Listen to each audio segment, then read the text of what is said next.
Halo cuy, kembali lagi di channel Purple Team ID bareng gua, Danang. Nah, kali ini gua akan bahas topik yang berbeda dari biasanya, yaitu membuat exploit dari celah Stack Overflow. Kadang topik jenis ini juga sering disebut dengan binary exploitation.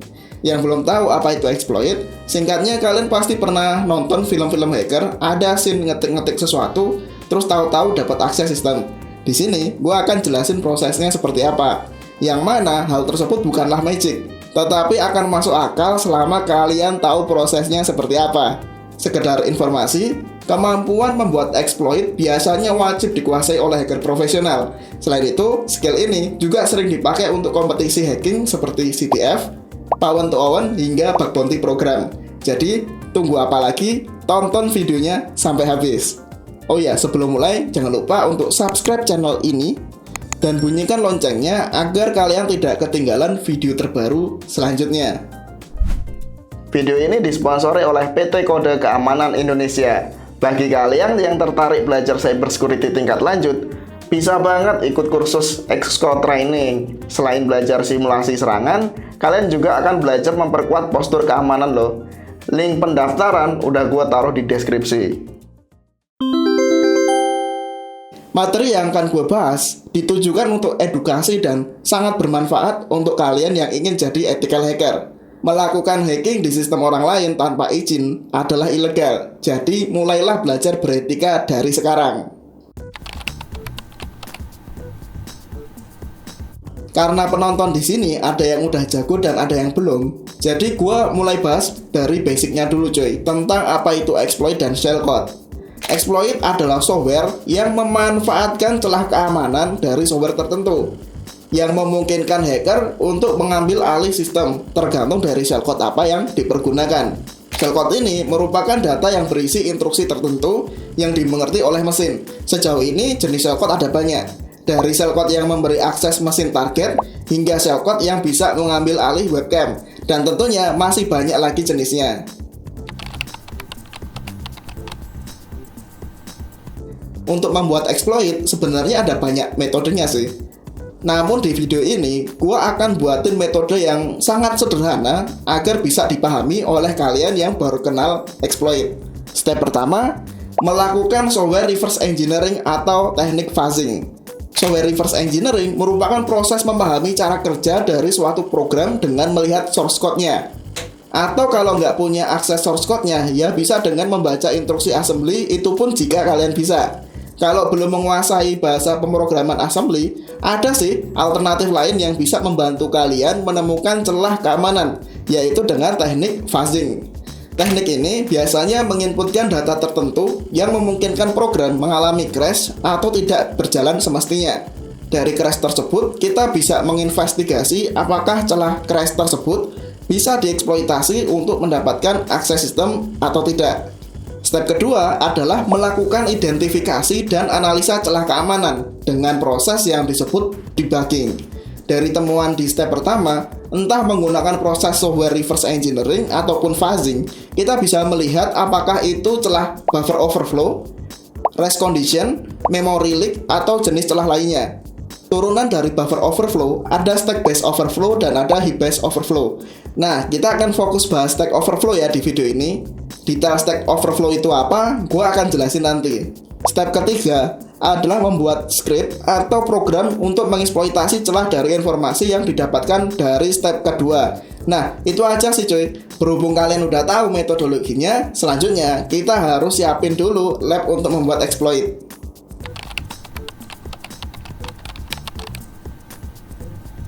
Di sini gue pakai Linux Ubuntu 20.04 dengan spesifikasi Core i5 generasi lama dengan RAM 8GB. Langkah awal kita harus install dulu VirtualBox. Setelah itu kita harus install Vagrant. Tool ini intinya memungkinkan kalian untuk mengotomatisasi mesin virtual agar kalian tidak repot konfigurasi macam-macam. Untuk praktikal ini kita harus install Vagrant dan VirtualBox. Cuman gue nggak akan bahas di video kali ini karena proses instalasi Vagrant dan VirtualBox-nya itu sendiri itu mungkin akan membuang waktu yang cukup lama. Jadi untuk teman-teman yang pengen tahu cara install Vagrant dan VirtualBox, silahkan klik aja link di deskripsi. Sudah saya cantumin di situ. Terus untuk selanjutnya, silahkan ikuti proses untuk cloning project Vagrant-nya. Kurang lebih seperti ini.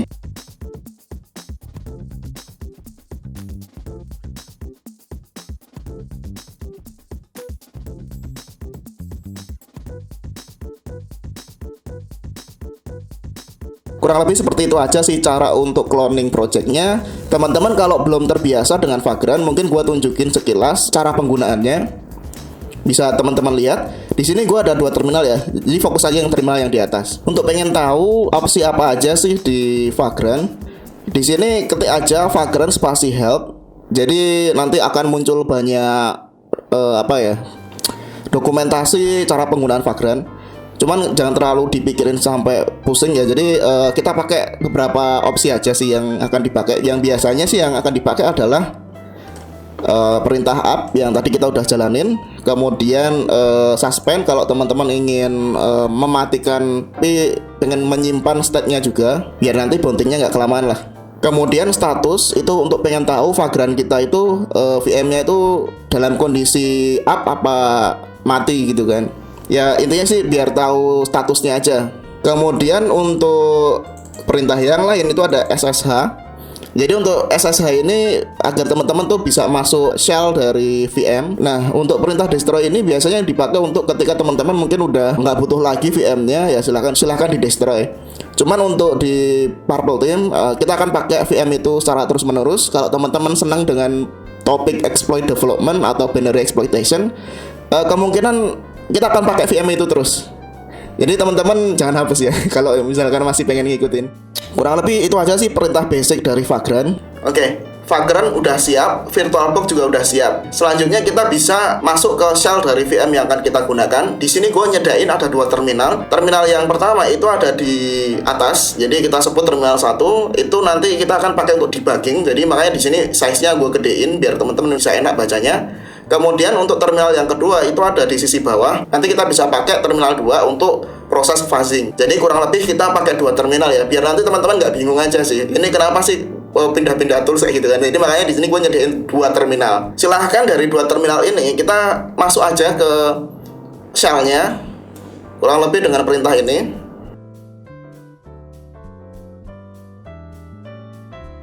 Oke, untuk mastiin teman-teman itu udah masuk ke dalam exploit lab yang VM yang tersedia ini, gue nyebutnya exploit lab ya. Nah, teman-teman bisa ngetik perintah hostname. Nah, kalau muncul responnya itu berupa tulisan Purple Team ID, berarti ya selamat teman-teman udah ready nih VM-nya. Nah, kemudian yang bawah gue juga harus pastiin apakah benar-benar udah masuk atau belum. Oke. Nah, di sini sama-sama udah berhasil masuk ya. Oke, berarti di sini kita bisa langsung lanjut ke proses preparation-nya juga. Nah, untuk proses preparation untuk teman-teman yang masih baru di dalam exploit development atau binary exploitation, gue saranin untuk mendisable semua aspek security karena biar teman-teman nanti nggak terganggu sama exploit mitigation. Singkatnya seperti ini, operating system yang terbaru itu semakin hari semakin banyak jenis exploit mitigation-nya. Jadi biar teman-teman nanti itu nggak kesulitan, gue saranin untuk mendisable semua security-nya. Yang pertama kita harus disable dulu, yang pasti jelas adalah ASLR. Itu bisa menggunakan perintah ini. Kemudian kita redirect atau kita tulis nolnya ini kemana, itu ke /stop /sys /kernel /randomize _va _space. Nah, yang kedua kita harus mengaktifkan crash dump-nya dengan perintah ini. Ini harus dijalanin untuk setiap kali ini ya, setiap kali kita masuk ya. Dalam artian ketika VM-nya ini masih nyala ya cukup sekali aja. Tapi kalau mungkin teman-teman itu matiin laptopnya, kemudian nyalain lagi VM-nya gitu kan, biasanya sih konfigurasinya akan ke reset ulang lagi dan juga aktifin crash dump lagi. Kurang lebih gitu. Nah, kalau misalnya teman-teman udah, kita exit aja dari super user. Kemudian kita masuk ke folder ke folder cd spasi data. Kemudian selanjutnya kita harus masuk ke folder challenge 01, itu lokasinya ada di sini. Nah, teman-teman nanti kurang lebih harusnya ada 3 file ya. Mungkin gue clean ada dulu. Oke. Ketika teman-teman itu ketik ls, harusnya ada file ini, makefile, readme, kemudian ada tcp server. Nah, yang paling penting di sini adalah makefile sama tcp server.c ya. Jadi untuk makefile ini merupakan sebuah file yang berisi konfigurasi untuk mengcompile sebuah source code. Nah, kita lihat aja isinya. Di sini ada 2 mungkin opsi ya, atau 2 argumen atau perintah atau apalah sebutannya. Yang pertama ada build, sama yang kedua itu ada clean. Nah, untuk build ini itu dipakai untuk mengcompile si source code tcp server.c. Bisa kalian lihat perintahnya adalah gcc, kemudian tcp server.c, kemudian outputnya itu nanti diarahkan ke tcp server gitu kan. Jadi ini file barunya nanti berupa tcp server yang merupakan binary dari tcp server.c. Kemudian untuk strip G itu digunakan untuk mengaktifkan debugging, biar teman-teman nanti proses debuggingnya itu lancar ya. Kemudian untuk M32 ini itu digunain untuk mengcompile ke arsitektur 32 bit.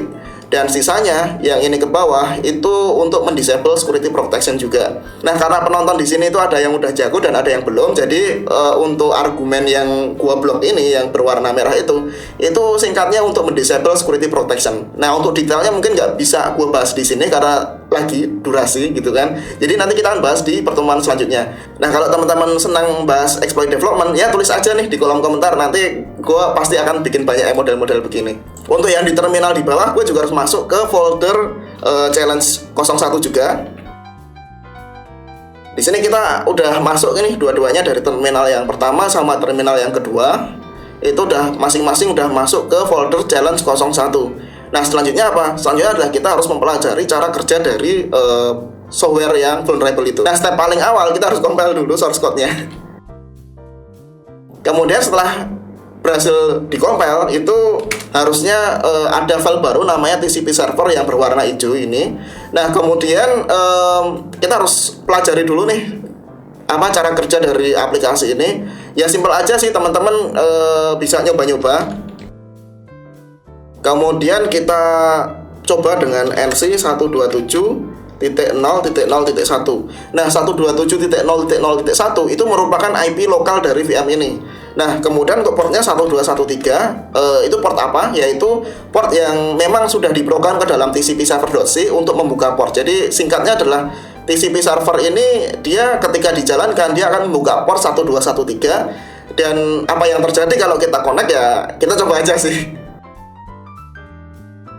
Oh, jadi kurang lebih seperti ini cara kerjanya. Ketika kita connect menggunakan perintah nc ke IP 127.0.0.1 dengan port sekian, itu ketika kita ketik halo, nanti si server merespon halo juga. Jadi kayak apa yang kita kirim dikembalikan ke kita. Nah, untuk proses fuzzingnya ya pertama kita harus tahu dulu cara kerja dari aplikasi. Dan ketika kita udah tahu nih ternyata kita menginput datanya itu dari sisi mana, nah selanjutnya ya kita tinggal mengkombinasikan aja jenis data yang nanti kita fuzzing ke aplikasi target. Nah, untuk fuzzingnya sendiri itu bisa menggunakan berbagai macam data, bisa A, B, C, D, E sampai Z. Misalkan kayak gini, A, B, C, D, E, F, G, H, I dan seterusnya. Nah, sampai itu kombinasinya itu bisa bikin crash. Nah, kita coba aja sekilas dengan cara manual. Walaupun sebenarnya ada cara otomatis, tapi karena ini kita baru bahas basic, jadi untuk otomatisnya nanti-nanti aja ya. Yang penting tahu cara kerjanya dulu. Harapannya sih ada crash. Oke. Nah, untuk kombinasi ini ternyata belum crash ya teman-teman ya. Tapi kita coba aja, anggap aja kita udah melakukan kombinasi berbagai macam karakter dan masih belum crash. Sekarang kita coba kalau kombinasi itu panjang dari karakter. Apakah itu bisa crash ya? Kita coba aja. Misalkan aja ini gua ngetik panjang, karakter yang panjang lah kayak gitu kan. Kenapa panjang ya? Semoga aja sih ya, mungkin programnya itu nggak bisa menghandle kalau datanya itu besar gitu kan.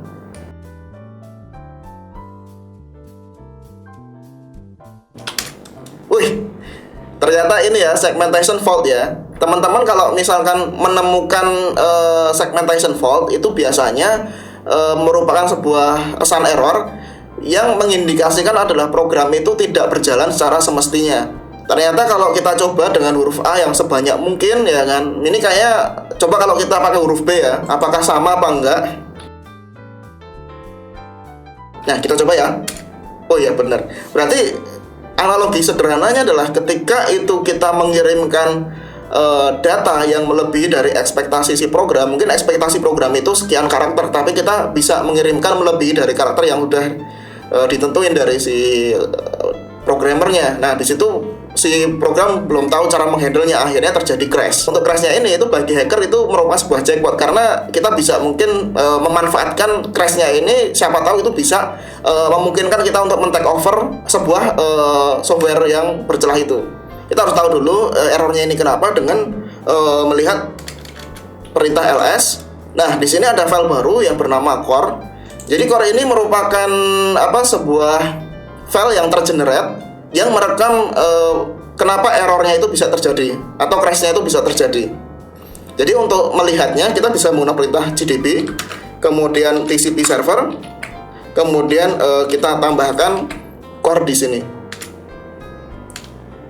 Nah teman-teman bisa lihat ternyata EIP register itu berhasil kita rubah dengan karakter BBB yang mana heksadesimalnya adalah 0x42424242. Nah ini cukup berbahaya ya, karena apa? Karena EIP ini merupakan sebuah register prosesor yang nanti akan mengeksekusi address apa yang ada di dalamnya. Kalau misalkan di sini 4242 itu nanti dia akan berusaha mengeksekusi instruksi apa yang ada di address 424242. Jadi analoginya sederhananya kayak gini.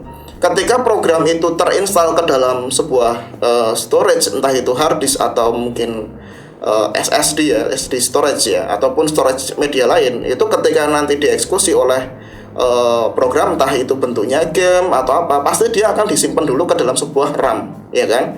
Jadi sebuah prosesor itu dia nggak akan mengeksekusi langsung ke hard disk, melainkan itu harus di-load dulu ke dalam RAM atau ke dalam memori. Nah, kenapa seperti itu? Singkat aja sih, kecepatan dari RAM dan kecepatan dari hard disk itu berbeda. Kecepatan yang ada di RAM itu sangat tinggi banget ketimbang yang ada di hard disk. Makanya proses awalnya ketika program itu mau dieksekusi, dia harus di-load dulu ke dalam memori atau RAM. Nah, singkat cerita di dalam RAM ini pasti ada address, ya kan? Di dalam memori ada address. Nah, masalahnya adalah kita berhasil mengoverride, ya kan, value dari EIP ini, sehingga yang harusnya itu mengeksekusi instruksi selanjutnya yang ada di TCP server, malah berhasil di-override oleh hacker, yang mana itu berubah menjadi 0x424242. Nah, kebetulan address 4242 ini itu tidak eksis yang ada di RAM, atau istilah lainnya addressnya ada tetapi isinya itu nggak ada, alias masih kosong. Jadi akhirnya program mengalami crash dan dianggapnya adalah invalid address. Kita udah tahu nih, ternyata kita berhasil memasukkan BB ini ke register prosesor EIP, tapi kita nggak tahu BB yang mana nih, BB yang mana. Apakah yang ini, apakah yang ini, kita nggak tahu. Karena kita nggak tahu, kita harus cari tahu nih, yaitu dengan melihat offset keberapa sehingga kita bisa mengoverride EIP. Caranya gimana? Ikuti aja. Tool yang akan kita pakai namanya cyclic.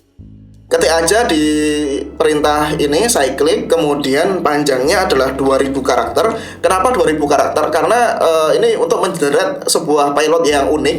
Kalau tadi kita menggunakan payload yang isinya BB kayak gitu kan, itu kita nggak tahu BB yang mana. Nah, makanya dari itu kita akan membutuhkan sebuah pattern yang itu unik, sehingga nanti yang masuk ke dalam EIP itu adalah karakter yang mana, nanti kita bisa cari tahu offsetnya. Nah, singkatnya kita bisa menggunakan tool yang bernama cyclic spasi 2000. Nah, 2000 ini karena tadi kita karakter yang banyak ternyata itu bisa crash, jadi gue langsung aja tulis 2000. Kalian mau nulis 10.000 atau 100.000 terserah, yang penting itu bisa bikin crash aja sih. Setelah kalian ketik cyclic spasi jumlah karakter yang mungkin bisa bikin crash, nah selanjutnya kita redirect ke sebuah file. Gampangnya begini, kita nggak mungkin kan copy paste sebanyak 2000 karakter, dan itu mungkin PR banget ya. Jadi kita menggunakan perintah bash untuk mengirimkan sebanyak 2000 pattern yang unik tadi ke TCP server. Caranya gimana? Ikuti aja.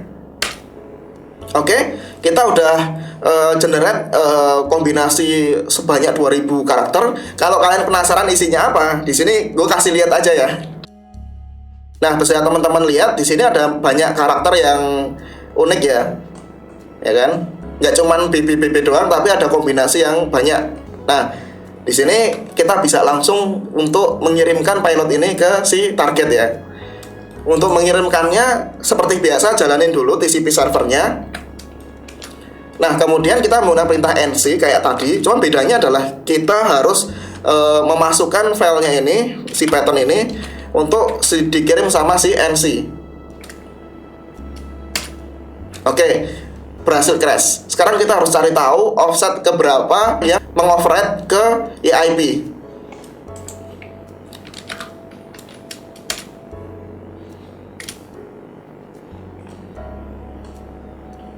Nah, di sini sekarang EIP isinya 61616179. Teksnya yang biasa adalah YAAA ya. Jadi YAAA. Di sini ternyata EIP berhasil teroverride dengan karakter 616161 yang merupakan heksadesimal dari YAAA. Nah, selanjutnya apa? Kita harus mencari offset keberapa nih? Ya sama, kita menggunakan perintah cyclic.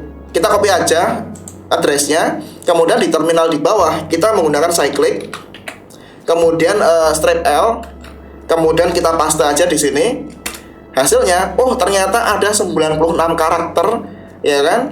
Yang itu tuh karakter selanjutnya, 4 karakter selanjutnya nanti akan masuk ke EIP. Nah, sekarang kita coba aja bikin exploitnya ya.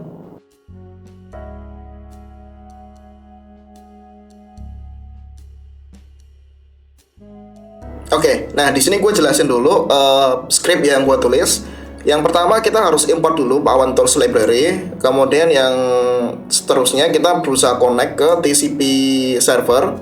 Untuk connectnya IP-nya di sini gue tulis sama seperti yang kita jalanin dengan perintah NC tadi. Ada 127.0.0.1, kemudian portnya adalah 1213. Kemudian untuk buffernya di sini gua tulis huruf A sebanyak 96. Kalian bisa aja sih tulis huruf A sebanyak 96, atau gua pengennya simple aja sih dengan ngetik huruf A ya kan dikali 96. Kemudian untuk EIP di sini gua tulis B B B B. Kemudian untuk shellcode di sini C. Ya ini masih proses awal ya. Jadi ekspektasinya adalah ketika gua jalanin exploit ini harusnya nanti EIP itu jadi BBBB, kurang lebih begitu. Nah, tapi kalau misalnya EIP-nya itu bukan BBBB, berarti nanti kita ya harus cari tahu lagi nih kenapa kok bisa berbeda gitu kan. Intinya sih di sini kita baru proses awal ya. Jadi untuk proses ini ya ekspektasi gua adalah huruf A ini dia masuk ke buffer, kemudian untuk EIP ini dia akan mengoverride B ini ke register EIP. Kemudian untuk shellcode di sini CCCC ya sebanyak 100 kali. Oh, ini jumlahnya terserah kalian sih, mau 100 boleh, mau 200 boleh. Tapi yang jelas ini harus 96. Kalau udah kita save aja. Nah, setelah disimpan, saatnya kita untuk mencoba exploit yang kita buat ini. Caranya mudah, seperti biasa kita ketik TCP server di terminal 1, kemudian di terminal 2 kita mulai eksekusi exploitnya. Oke, crash seperti biasanya, kemudian kita debug menggunakan GDB seperti sebelumnya.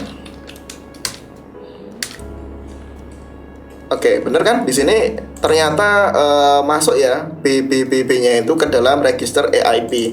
Dari sini gue udah punya gambaran nih cara mengeksploitasinya gimana. Nah, untuk step selanjutnya ikuti aja. Kita akan nerusin bikin exploitnya.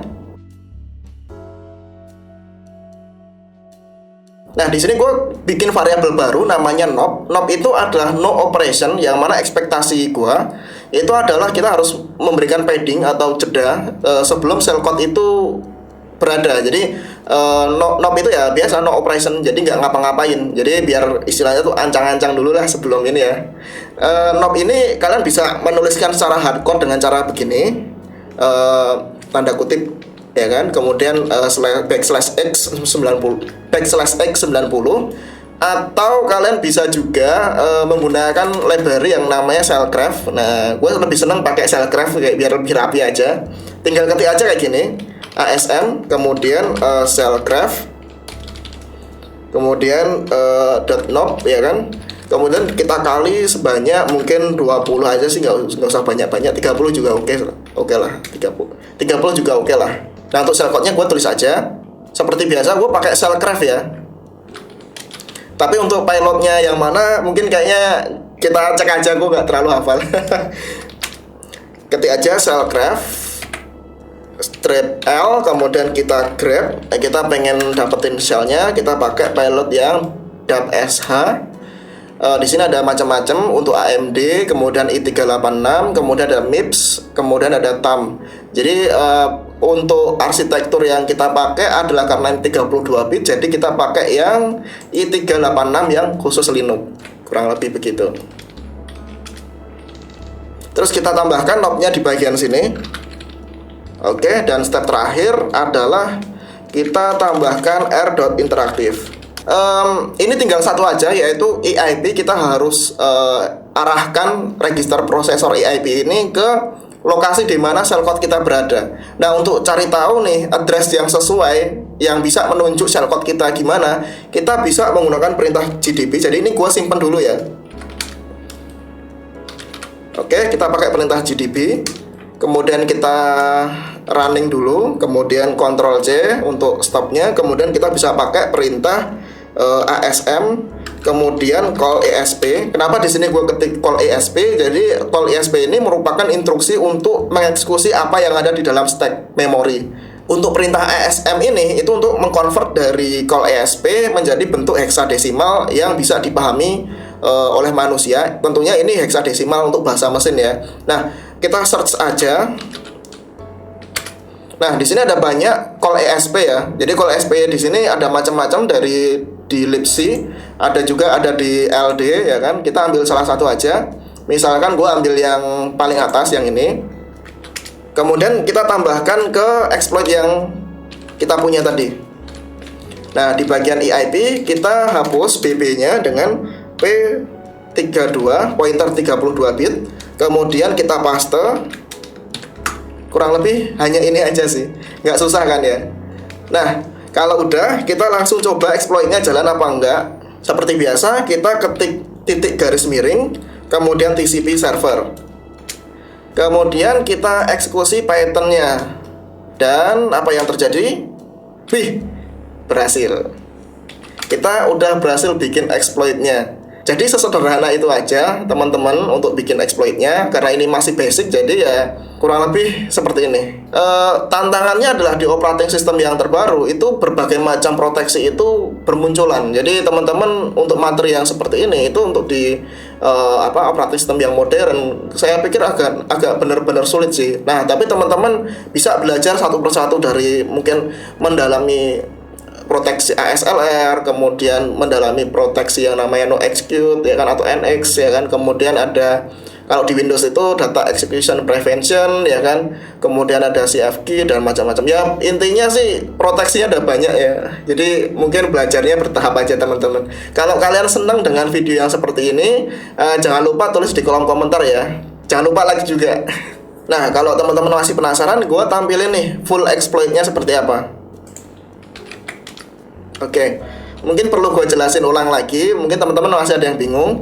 Untuk final exploitnya kurang lebih seperti ini. Pertama kita connect ke IP target dan port yang dijalanin sama software yang vulnerable itu.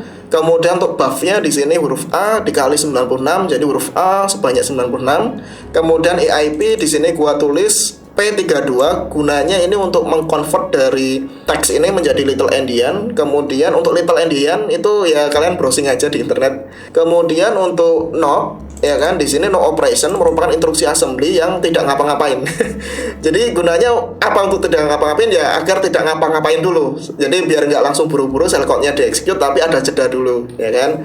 Kemudian untuk knobnya ini kalian bisa secara hardcode itu boleh kalian tulis \x90, atau kalau enggak pakai secara programmatically dengan library Shellcraft ini. Jadi lebih simpel aja sih gitu kan, lebih mudah dipahami oleh manusia oleh manusia ya kan. Kemudian Untuk shellcode-nya sendiri di sini gue pakai perintah ASM shellcraft.i386 merupakan arsitekturnya, dan shellcode-nya jenis apa, yaitu dubsh. Dubsh itu merupakan shellcode yang memaksa koneksi yang kita jalin saat ini untuk dipaksa untuk menjadi sebuah shell gitu kan. Kita nggak bikin bin TCP shell atau reverse TCP shell, tapi kita hanya memaksa koneksi yang sudah established ini menjadi sebuah koneksi yang mengakses sebuah shell, kurang lebih begitu. Nah ini menurut gua lebih efektif sih daripada kita menggunakan bin TCP atau reverse TCP, karena pada dasarnya kita udah terlanjur connect ke port 1213, ya daripada kita buka port lain untuk 444 atau mungkin port lain untuk eksekusi backdoor, ya kita pakai yang udah existing aja. Jadi 1213 ya jadi akses shell, kayak kurang lebih kayak gitu. Kemudian untuk arsitekturnya sendiri itu kita tulis i386.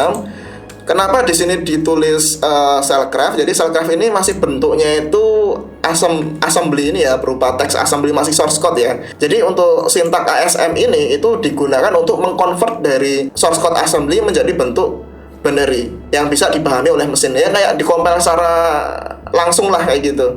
Kemudian disimpan ke dalam variabel bernama shellcode. Nah, untuk formatnya atau format payloadnya di sini buff dulu ya kan. Kenapa? Karena biar ini tuh agar variabel ini itu masuk ke register AIP. Kemudian diikuti dengan knob agar itu nggak langsung mengeksekusi shellcode dulu, dikasih knob dulu, no operation dulu, bertahap nanti baru shellcode-nya jalan. Kurang lebih begitu. Untuk rsend line itu gunanya perintah yang untuk mengirimkan payload ini ke si target ya.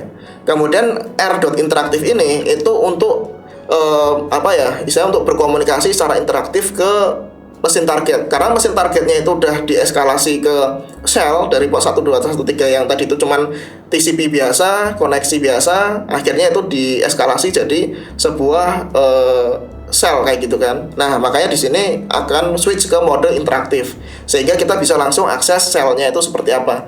Kurang lebih seperti itu aja. Nah, ini agak berbeda cara pembuatan exploitnya dari video gue yang paling pertama di channel ini.